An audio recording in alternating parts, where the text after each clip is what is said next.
অন্যের জন্য শুভ কামনা করলে এটা ফিরে নিজের দিকে আসে, এটা খেয়াল রাখেন। এটা একটা লাইফ হ্যাকস শেয়ার করতেছি, আজীবন কাজে লাগবে। অন্যের জন্য যেটাই ভালো কামনা করবেন এটা ঘুরে আপনার দিকে আসবে। অনেকে বলে হুজুর ওর জন্য দোয়া করে আমার কি লাভ? নিজের জন্য আল্লাহ আমারে মাফ করে দাও, আল্লাহ আমারে সমৃদ্ধি দাও, আল্লাহ আমার বেতন বাড়াও, আল্লাহ আমার ব্যবসায় বরকত দাও, আল্লাহ আমার ছেলেরা হাফেজ বানাও, আল্লাহ আমার বউ, আল্লাহ আমার মেয়ে, আল্লাহ আমার আমার আমার সব আমার ভালো আপনি চাচ্ছেন নিজের জন্য, অন্যদের জন্যও চান।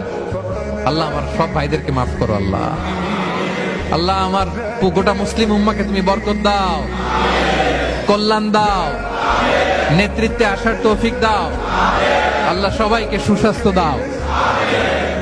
এটা ফিরে আপনার দিকে আসবে।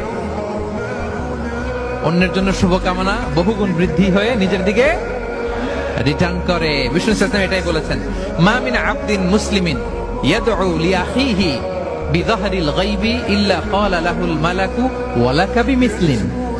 কেউ যদি তার ভাইয়ের অনুপস্থিতি তার ভাইয়ের জন্য দোয়া করে, ফেরেশতারা ওই দোয়াটা তার জন্য আগে আগে করে।